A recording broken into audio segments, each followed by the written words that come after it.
All right, so let's see.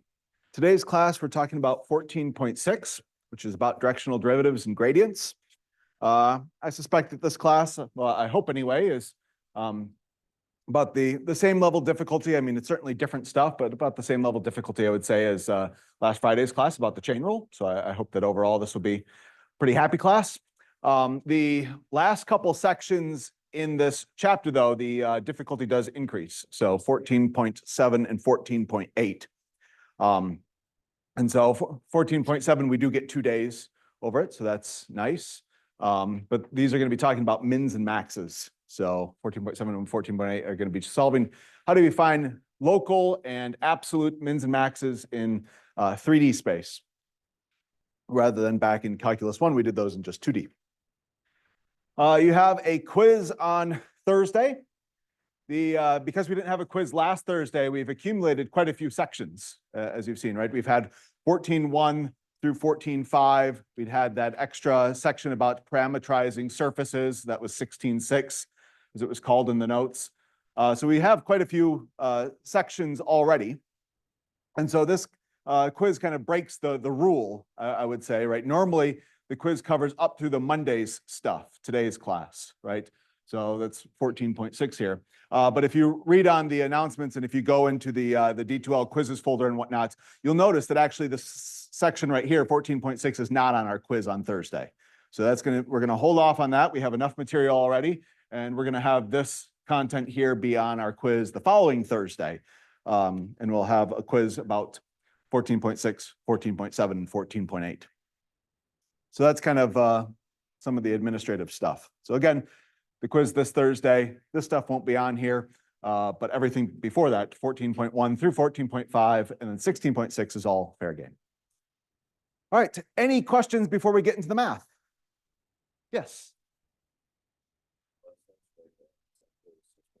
How'd you get the direction? So the question was, in the class notes for 6.7, how did I get the direction? So this just says, find the maximum rate of change at the point and the direction in which it occurs. So it sounds like you're happy with finding the maximum rate of change. So this is going to be the magnitude of the gradient, as we saw kind of here. So this theorem 6.6.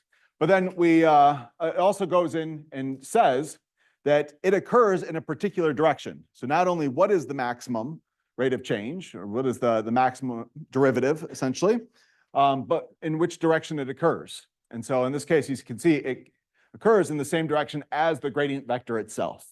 So that's how you get the direction. So you have to figure out that gradient. So in this case, the gradient was 2, 2. Quite often in web work, and if you just want like a direction vector, maybe make it a unit vector. Web work's usually pretty good about specifying this, right? And so that's why instead of just leaving it as 2, 2, it's nice to kind of switch that into a unit vector. So yeah, let me kind of back up here a little bit then and say that in 14.3, we learned, and again, imagine that you're on some interesting surface in space, and we learned that if you take an x derivative, that tells you how the function increases if you were to take one step in the x direction. So again, the derivative is some rate of change. How does your function increase or decrease? Positive derivative means it increases, negative derivative means that it decreases. Likewise, if you take a y derivative, right, that's asking how does your function increase or decrease if you were to take a step in the y direction or the j direction, right? The function may go up, it may go down, right? What's happening? And then here in 14.6, the topic is, well, what if I don't want to, stick to just the x direction or just the y direction? What if I want to go in some interesting angled direction, right? And then, you need something about directional derivatives. So this talks about how can you choose your own direction and get some rate of change, right? How does the function increase or decrease? And kind of when I'm thinking about these things, imagine I'm standing on a mountain, right? And the question is, if I take a step in that direction, right? Am I going up the mountain? Am I going down the mountain, right? What's going on if I take a step in some certain direction? And so now we can specify any old direction, and we can calculate out and get, does the function increase? Are we going up the mountain? Or does the function decrease? Are we going down the mountain? So this is the formula here. All derivatives have some nice, limit definition, technically. But quite often, we use some trick in order to calculate these things a little bit faster, right? And so we learned for for our derivatives, partial derivatives with respect to x or with respect to y, right? It was just a matter of holding the other variable constant and then using our good old derivative rules that we know and love back from calculus 1. Here, the trick is that we actually need to use this gradient vector. So if you want to calculate out the directional derivative, again, unlike a partial derivative, right? Well, we need to use the gradient vector because this kind of scales how much you're changing in the x direction and in the y direction, right? That has the derivative components in there, the partial derivative components in there. And then we need to do a dot product along with the whatever direction you're headed in. So in this case, u. A big thing here that I emphasize in the pre-class video is, again, that u needs to be a unit vector. So if it's not already a unit vector, it's your job to turn it into one, right? So if I specify in the direction of 2, 3, or something like this, right? That's not a unit vector. You need to go ahead and divide by its magnitude and make sure that you have a unit vector. And then we had a question about this already, but as a side note here, if you're interested in, right, if I wanted to get the most out of my money on my hiking trip, right, and I wanted to go up the mountain, right, and the question was, which way should I be headed? So that I'm headed maybe in the steepest direction. Well, then I want to go in the direction of the gradient vector. That's going to maximize my rate of change. That's going to give me the steepest path, right, for any given point. And then the question is, well, maybe how many, how does the altitude change, or what would be that maximum rate of change, right? That's going to be given by the magnitude of the gradient. So it turns out the gradient is quite a useful thing. All right, so that's the pre-class video in a nutshell. Any questions about this before we move on and start doing some more practice? Yeah. Is the gradient vector, like, what does it look like in terms of the surface? So the gradient vector kind of houses all of your partial derivative information, right? So it's a vector, first of all. So that means it has components, right? And in your first component, you put, how does the function change with respect to x, right? Now, quite often, we're going to be plugging in specific points, right? So in practice, this is just going to be a number here, which means if I was to take a step in the x direction, because again, this is a partial derivative with respect to x, the question is, do I go up the mountain or do I go down, and by what rate, right? So it gives us the rate of change. So if you got a 5, that means that maybe if I was to take a step, in my x direction, it would go 5 centimeters up or 5 feet up or something like that. That would be hard if it was 5 feet up, right? But that would be the rate of change if I was to take a step in the x direction. Then in the second component, right, because again, it's a gradient vector, you say, how do you change with respect to y, right? So if I was to take a step now in the y direction, so the y is over here, again, am I going up the mountain? Am I going down the mountain? What is my rate of change for my height? And then, right, if that's just kind of, you have a 3-variable case, z is a function of x and y, that's where you end. But of course, we can also play this game if you have a, x, y, and z are all a function of w, right? Right, and so you have some w. I usually think about these as like temperature functions, right? So maybe if I had a very good thermometer and I had different spots, an x, y, and z, specific point, I can measure the temperature in the room at this point. And we all know hot air rises. So, right, if I increase my z value, I can measure the temperature up there, right? And then you could have a z component for your gradient. Does that kind of help? All right, well then, why don't we go ahead and jump into the new stuff for today. I would like to cover minimizing directional derivatives. We already know how to maximize these things. How do we minimize them? And what if you're really happy with the height that you're at, right? What if you don't want any change whatsoever? What direction should you move in order to make this happen? And then, of course, we have some more practice problems. So why don't we go ahead and start with 6.8, finding the directional derivative for a specific function at a point in a given direction. So this is kind of a very classic setup here. So again, really, if you want to calculate out a directional derivative, there's a limit, just like all derivatives. But we hope, right, that maybe limits are time-consuming and a bit cumbersome. And so we hope that there's a trick. And that, of course, comes from the gradient. So we know that the directional derivative can be calculated out via the gradient. And so a lot of times we're going to start off by trying to calculate out the gradient. The gradient has in it a partial derivative with respect to x and a partial derivative with respect to y, because it's a two variable function. So why don't we go ahead and calculate out some partial derivatives? When I look at this, I do see x's in both the numerator and in the denominator. So I know I'm going to need to use a quotient rule. So with the quotient rule, I take the derivative of the top with respect to x times the bottom minus the top times the derivative of the bottom, again with respect to x, all divided by my bottom squared. So there is my partial derivative with respect to x. We can do the same sort of thing for a partial derivative with respect to y. And in fact, if you want to use the quotient rule, by all means, you certainly can. But the numerator is constant with respect to y. So you could also decide just to use a power rule here instead. But I'm going to go ahead and just use the quotient rule here, showcase that. So I'm going to take the derivative of the top with respect to y times the bottom minus the top times the derivative of the bottom, again, with respect to y, divided by my bottom squared.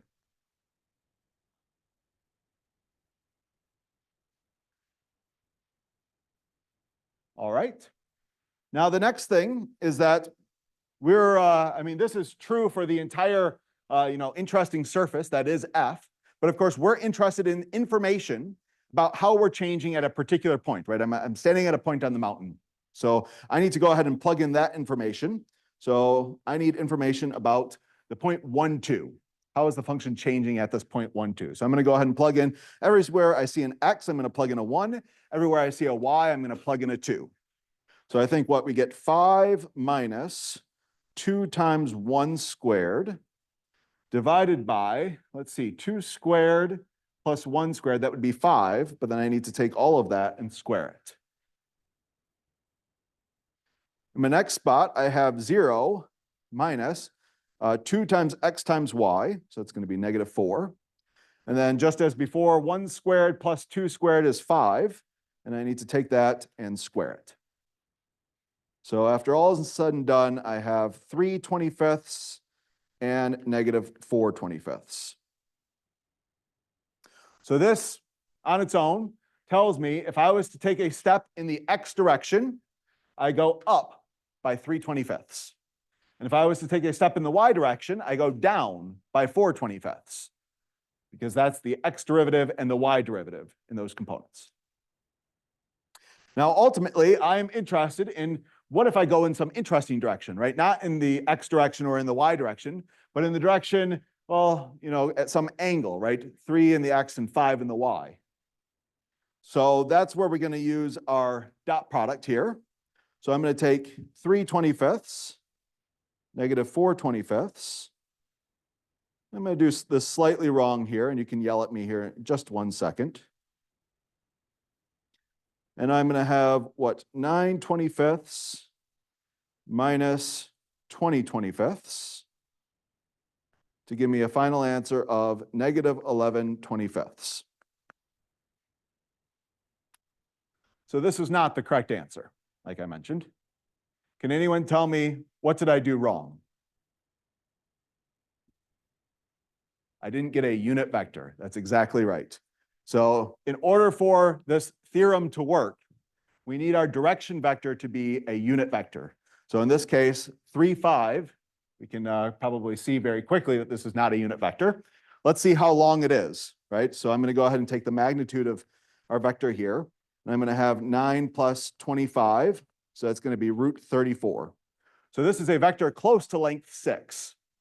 I'm interested in heading in that direction, but in order to make this work, right, my vector that I would take the dot product with, needs to be a unit vector. And so in order to force this to be a unit vector, I'm going to go ahead and divide by this 1 divided by √34. And the nice thing about this is if you do happen to forget, it's pretty easy to correct your mistake. You can just sprinkle this in a few places. And so my final answer should be negative 11 divided by 25 times √34. Yeah, question. So this is supposed to be the length of that vector there. So remember, if you take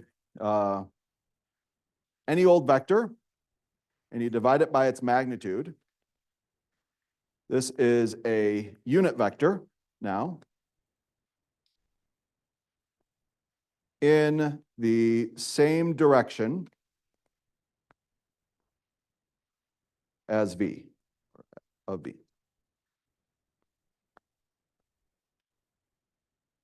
So you haven't changed the direction at all because you've just scaled it by something, right? I've divided by root 34. So we're headed in that same direction, right? But now this is a unit vector, right? Because we've divided by however long it was initially. Good. Any other questions? Yeah? Vector of the second one, it's not like the first one. So yeah, the question is, why do you take the unit vector of just the direction bit and not of the gradient, right? The first one. So the gradient, again, has kind of this important information. It is distilled, how much are you changing in that x direction and how much are you changing in that y direction? And that's important, right? If you make that a unit, if you scale it down, right, you've lost something. But for the direction vector, right, if I say I'm headed in, this direction, we'll say it's 1, 1, versus if I'm heading in this direction 2, 2, right, and it's just longer, but I'm still headed in that direction. The question is still, if I take a step in that direction, how much does my function change? So it shouldn't depend on if I tell you it's this direction and I say 1, 1 versus if it's in this direction and I say 2, 2, right? Because again, it's pointing in the same direction. If I had a theta value or something like this, it's pointing in the same direction. So it shouldn't matter, how I specify it, how long that vector is, right? If I say 5, 5, right? And that's why you need to force it to be a unit vector. Yeah, here. It's telling us is like how much the change is in the direction of the vector. So yeah, so this tells me that if I was to take a step in this interesting direction, 3, 5, so again, maybe I imagine that there's some, layout here. So 3 in the x direction, 5 in the y direction. So maybe, this direction here, if I take a step in this direction, this is telling me that I'm going down the mountain, right? I have a negative rate of change, which means that I would be decreasing my height.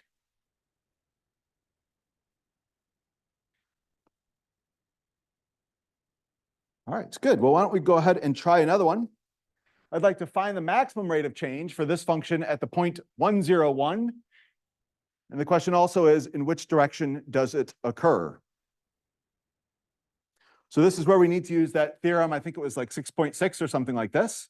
That says that your maximum rate of change, or if you want to maximize your directional derivative, well, this is going to be the absolute value, the magnitude of the gradient at this point of interest. So in this case, 1, 0, 1. So this right here maximizes your rate of change or your derivative. And if you're interested in, well, which direction should you head in order to maximize that rate of change, you want to head in the direction of the gradient.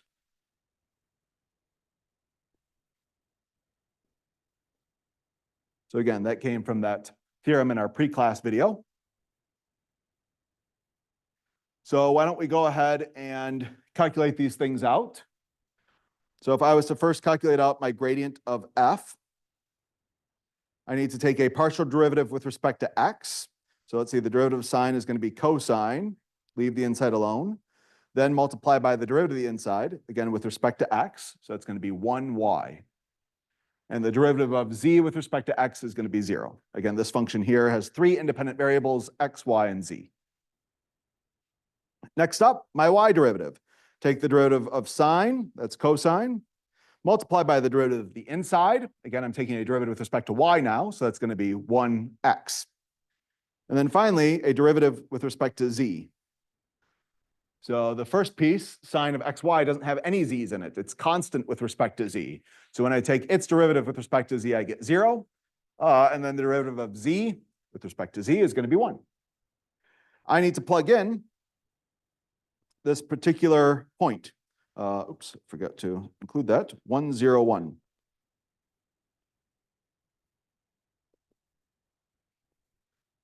So let's see, I'm going to have 0 times, who cares? Next up, I'm going to have 1 times the cosine of 0. And then my third component, looks like I'm always just having a 1 there. So 0, 1, 1. So if I'm interested in finding what is that maximum rate of change, it's going to be root 2. So again, I need to find the magnitude of this. Take that one step slower. Square root of 0 squared plus 1 squared plus 1 squared. That's root 2. So this is me standing on the mountain or whatnot at 1, 0, 1. And as I look around in all the possible directions that I could possibly go, this is saying that at best, you can find a direction that's going to increase your function's value by root 2. In fact, because there's an x, y, and z, I would probably think about this as a temperature function, right? So let's say I'm at this point, 1, 0, 1, and I'm cold, right? And I would like to get warmer. So I find, and I think I should head in, a particular direction. And if I head in that particular direction, if I take one step in that direction, this is saying that the temperature will go up by root 2. So 1.4 degrees. Hopefully it's Celsius and not Fahrenheit. I don't know. So this is saying, yeah, the best case scenario, right? If you're interested in finding that maximum direction, right? So the next part here is that you should head in the direction of the gradient. So 0 in the x direction, 1 in the y direction, 1 in the z direction. So this right here will maximize our rate of change.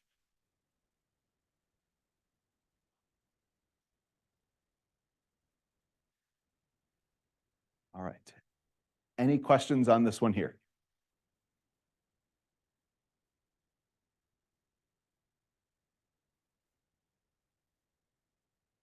All right. Well, this has been some more practice. So this should all seem fairly familiar, I hope. Let's go ahead and learn some new stuff. So suppose we have a differentiable function, so it makes sense to take partial derivatives and all that sort of stuff. And suppose I'm interested in the minimum value, right? So we've been talking about if I want to maximize my directional derivative, what if I want to minimize my directional derivative? Well, the best we can do turns out to be is the negative of the magnitude of the gradient at whatever point you're standing at.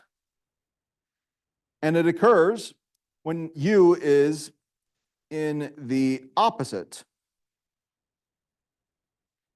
direction as the gradient vector. So if you head in the direction of the gradient vector, that's going to maximize your derivative, maximize your rate of change. But if you'd like to minimize it, suppose that I'm too hot, right? And I would like to minimize the temperature around me, right? Well, this is saying that I should head in the opposite direction, then. Opposite direction of the gradient, and that's going to help minimize whatever function you have. And then finally, let's suppose that you're very happy with the temperature, but you want to find other places that have that same temperature, right? You don't want any change. So in this case, right, this next theorem, suppose f is differentiable function, the function sees no change, right? So it doesn't increase and it doesn't decrease, stays completely the same. And again, we've had these before in 14.1. These were called level curves, right? So all the places where the function's value stayed the same. This happens when the directional derivative is 0. So the derivative is 0 means that there's no increase in the function and no decrease. So that makes sense, right? It should stay the same. And that happens when u is perpendicular.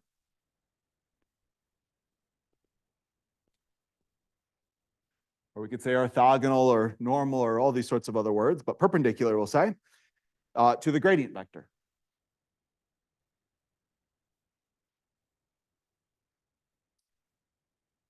So why don't we showcase a problem, right? Because, okay, I could find the negative of something pretty easily, right?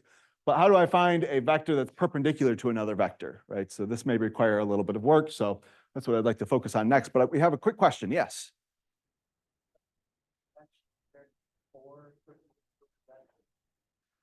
In 3 dimensions, there would be an entire plane. So not only would you have those 4 perpendicular vectors. So let's suppose there's your gradient, right? Turns out, yes, like I think you were imagining, something like this, where you would have, that last one wasn't so great. So if you imagine that your gradient happened to be k, right? The vector that points straight up. right? 0, 0, 0 i's, 0 j's, 1k, right? Then, yeah, you could head in the I direction or the negative I direction. You could head in the j direction or the negative j direction, and right, all of those are perpendicular to k. But it turns out, right, any combination of I and j's will create a plane, and any of those will be perpendicular to the vector 0, 0, 1, or k. So yeah, there's an entire plane of possibilities in this case. And actually, one of the last things we're going to do in today's class is that we're going to use this to help define tangent planes. So we're going to use tangent planes from another viewpoint, and this will allow us to do tangent planes of of implicit functions rather than just explicit functions that we did in 14.4. That'll be a nice little upgrade. Excellent. All right. Let's go ahead then and calculate out. So have a nice kind of piece by piece here. We're going to calculate out the gradient, and then we're going to plug in a specific point, and then we'll do some more stuff after that. So again, the gradient contains all of my partial derivative information. How do we change with respect to x? How do we change with respect to y? Taking the derivative with respect to x. Again, when I see this, I think personally, that this is like y squared x to the negative 1, right? That division by x, I'm really thinking of this as x to the negative first power. And so when I go and I take the derivative with respect to x, I think about how the y is constant. And then when I take my derivative with respect to x, I'm going to bring that negative 1 down, and then I'm going to reduce my power by 1. So it goes to x to the negative second. And likewise, when I take the derivative with respect to y, now I hold that x to the negative 1 as a constant, right? And my y is my variable. So when I take the derivative with respect to y, I get 2y. I don't mind negative exponents when it comes to taking derivatives and integrals. They're quite useful then. But otherwise, I kind of find them quite confusing. So unless I'm actively doing calculus with them, I quite often change them. And again, negative exponents is the same thing as division. So I can write this as division by x squared. And likewise here, 2y divided by x. Division by x to the first power. So if I'm doing any algebra or things like this, I find this way of writing it, it's just a bit nicer. So now I'd like to plug in my specific point. So I want the gradient at the point 1, 2. So 1 everywhere I see an x, 2 everywhere I see a y. So that's going to be what? Negative 4, 4. That's me plugging in a 1 everywhere I saw an x and a 2 everywhere I saw a y.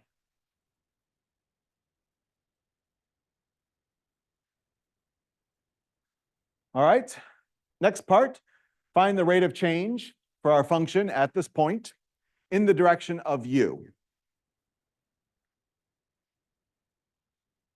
So do be careful. I have seen some problems like this, and every once in a while they even creep onto web work or quizzes and exams, right? Do not assume that u is necessarily a unit vector. I know unit vector starts with u, and so it'd be nice if all vectors u were unit vectors. But back in 12.1, 12.2, when we were first doing vectors, right, we had u's and v's and w's and all this sort of stuff, and it was just another name for a vector. So this right here, if we calculate out the magnitude of this, we will recognize that this is not a unit vector. This vector here has length 3. And so in particular, when I go and I calculate out my directional derivative, right, I want the rate of change, aka the derivative, for this function at the point in some specified direction, right? We need to make sure that we turn this into a unit vector. So I'm going to have what? Negative 4, 4 dot, and my vector was 2 root 5. And I want to make sure that I divide by this magnitude here. So now, if you'd like to, right, you can do scalar multiplication and put this all together at first. That's perfectly fine. Or you can hold off and multiply that 1/3 by your final answer at the end of the day, right? So either one of these is perfectly good. I'm going to hold on to this 1/3 and just multiply it by my final answer. So negative 4 times 2 is going to be negative 8 plus 4 root 5. So that right there would be my final answer. That's what I would plug into WebWork. This is a WebWork problem. And this is what I would type into my calculator and get a decimal if this was like a D2L problem. All right, but now the new thing, right? Find a direction V in which F neither increases nor decreases. So according to our theorem back here, if I don't want to see any change, think about heading along that level curve, I want my directional derivative to be 0, and that requires us to be perpendicular to the gradient vector. So I want to choose a V perpendicular to my gradient vector, which I found before was -4, 4.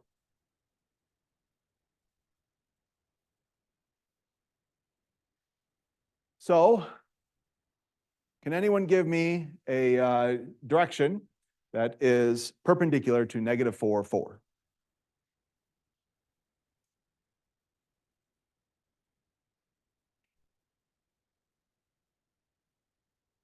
Yeah? So your question is about 4, -4. Why do you think that this one should work? It's kind of like the opposite, yeah, but it's got something important going for it, right? If I wanted to know if two vectors are perpendicular to one another or not, there was a test that we came up with, like in 12.3-ish. Do you happen to remember what that test was?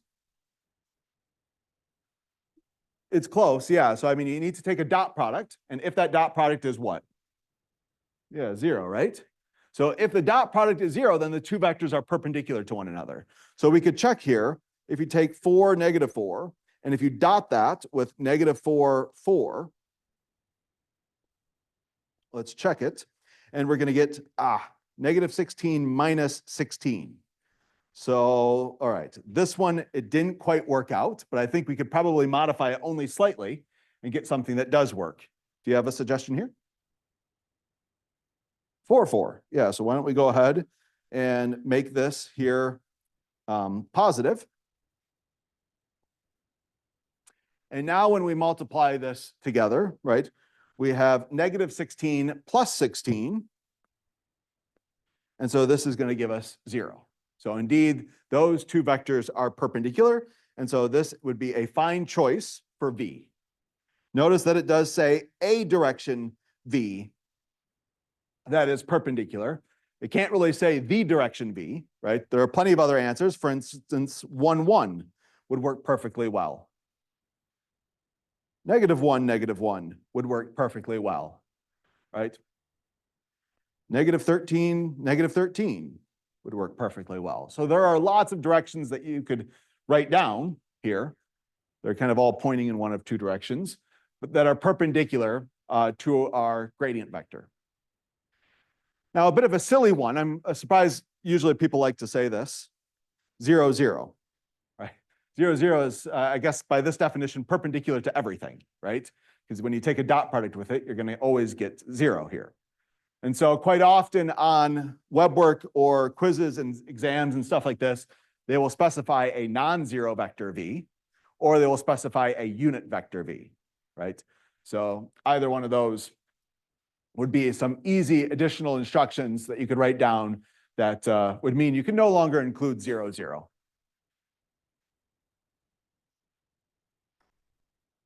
All right. Any questions on this one here? Again, my answer is 4, 4, or you could do 1, 1, or whatever.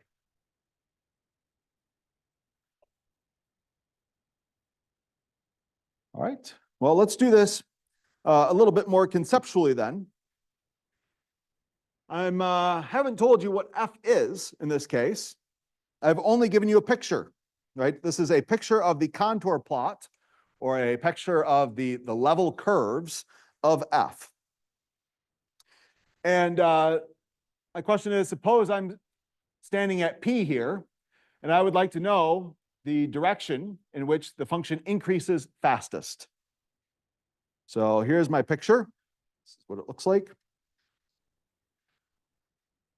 Turns out I'm not so happy at my current height, wherever I am here at P, and I would like to increase my height the fastest.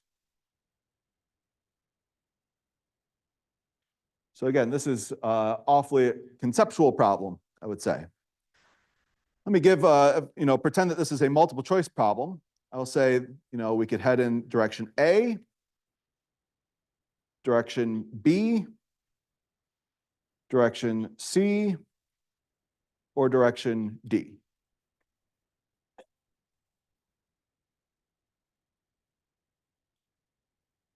Let me think about directions A and C really quick, right? Because again, you have to imagine you're only taking a tiny step. My claim is directions A and C, if I could zoom in more on my iPad, it'd be even better. But if you take a small step in direction A or direction C, you're kind of heading in the same direction as that level curve. So along those directions, you're not going to see any change, right? Again, if you take a tiny step, right? Obviously, if you take big steps, that's different. But if you take a tiny step in the direction of A or C, right, you're not going to see any change whatsoever. So these are in the same direction as our level curves. Supposedly, these are supposed to be perpendicular to our gradient vector, right? Ultimately, if I want to maximize my rate of change, increases the fastest, well, I want to head in the direction of the gradient vector. So I think the answer is either going to be B or D, right? Because those are perpendicular to my level curves, right? And after all, the gradient vector is supposed to be perpendicular to those level curves. So between B and D, anyone have a strong opinion or feeling about which one it should be? Yeah. Why do you like B? So the answer was B, and the claim is that, at least in the direction of B, you see that the function is increasing, right? If you were to kind of continue that way, the next level curve that you hit is negative 0.5. So at least the function has increased. If you head in the direction inside of this circle here, that's the direction that D is headed, right? Notice that you go from -1 down to -2. That's really your only thing that can happen.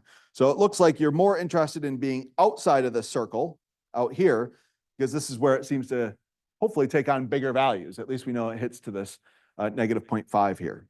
So yes, that's absolutely correct. The answer is going to be this one here. So if I wanted to just draw it, there it is. And again, the big thing is that if I drew a little tangent line or something like this, it's supposed to be perpendicular to that. So that is the direction of my gradient. That's the direction that's going to increase my function fastest. All right, so there's a little bit of a conceptual problem. Again, there was no derivatives to take or anything like this. You just needed to remember this theorem up here and the fact that the our gradient is supposed to maximize our directional derivative, and that level curves are perpendicular to gradients. All right, the last thing on this page, like I mentioned, in words at least, that you can do all the same sort of stuff for 3 variable functions as well. So in that case, the gradient now has a z component. You can still maximize your directional derivative or calculate your directional derivative by doing a dot product between your gradient and some unit direction vector. And likewise, if you want to maximize this, right, you can find the magnitude of the gradient here. All right, I guess before I continue on past this, any questions on this problem?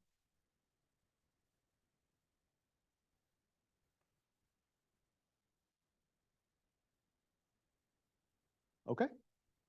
Well then, headed into this last bit about ultimately what we want to do is find some information about tangent vectors, about tangent planes here. If we think about this in the 3 variable case, where we have a function of x's, y's, and z's, again, assuming that it's a differentiable function. And if you think about the function seeing no change, aka a level surface now rather than a level curve, when that directional derivative is 0. And again, this is going to happen when it is perpendicular to our gradient vector. So another way of saying this is our gradient here is perpendicular to the level surface. So think about, maybe we have our function x, y, z is equal to some constant, right? I'll go ahead and use c here, but this is going to be, since we're at the point x naught, y naught, z naught, it's going to be whatever that function's value is there at x naught, y naught, z naught. And that means if you have a perpendicular to a level surface, well, that's going to be that same perpendicular that we're interested in when it comes to tangent planes, right? So we have our gradient. This is perpendicular to the tangent plane.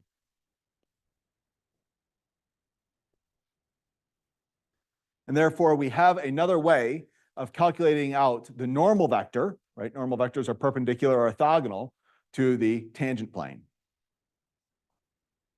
So let's go ahead and practice this here with just kind of doing the calculation. And then the next bit is that we will calculate out the equation of a tangent plane.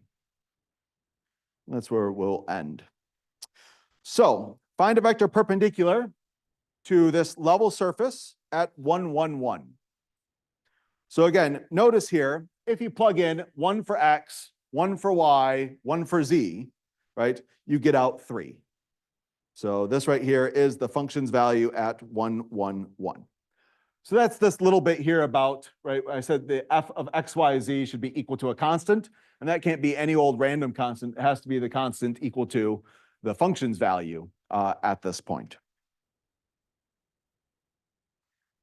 So in order to calculate out a vector that's perpendicular, well, we found out that the gradient vector is going to be perpendicular. So we're going to calculate out the gradient here. Taking a derivative with respect to x, I get y plus z. Taking a derivative with respect to y, I get x plus z. And taking a derivative with respect to z, I get x plus y. So again, this is my function, some function that has x's, y's, and z's in it, and we have it equal to a constant on the right-hand side. I found the gradient. Now let's go ahead and plug in my specific point, 1, 1, 1. And when I do that, I'm going to get the vector 2, 2, 2.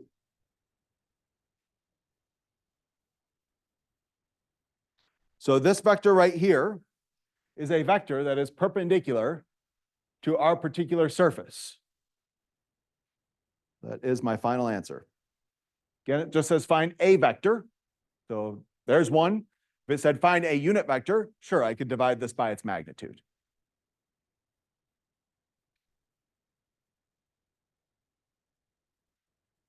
All right. Any questions on this? Yes. How do I know it's perpendicular?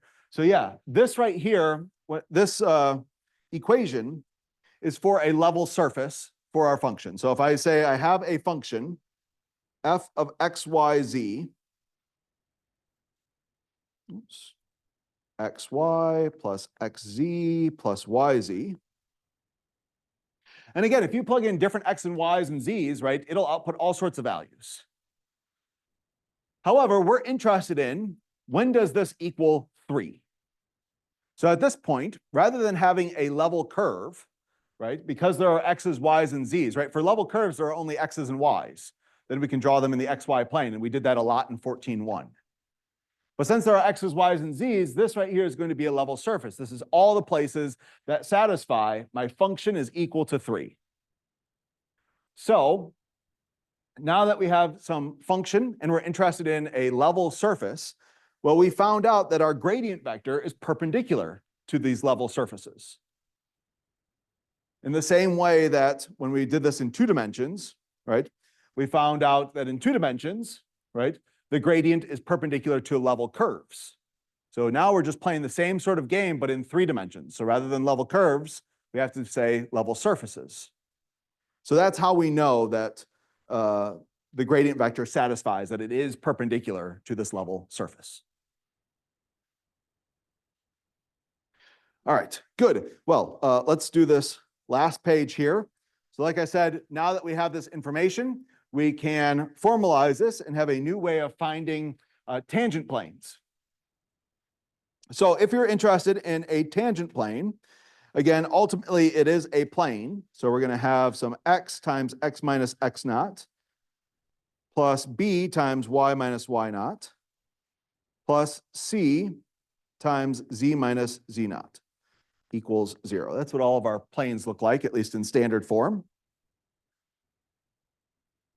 In the problem, we need to be specified in x naught, y naught, z naught. So that will be given to us. And we now know that this ABC, which is normally our normal vector, that this can be satisfied by our gradient, right? So our gradient, again, normally has the x derivative in the first component, the y derivative in the second component, and the z derivative in the third component. It's only because this box here has capital F that I used capital F to follow suit. If it had said little f, then I would have just kept it as little f. So again, if this is our normal vector, well, that means that our x partial derivative should be in front of the x minus x naught. Our y partial derivative should be in front of the y minus y naught. And our z partial derivative should be in front of the z minus z naught.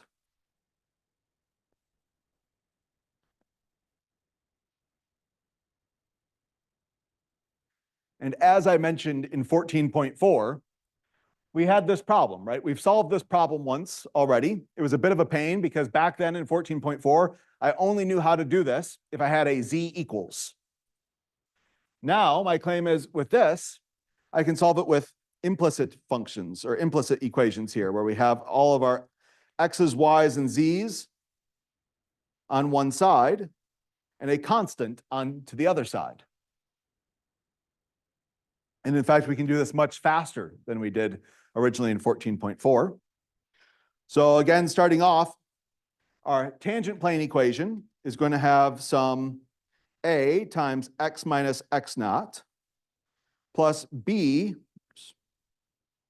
times y minus y naught, which is 2, plus c times z minus z naught.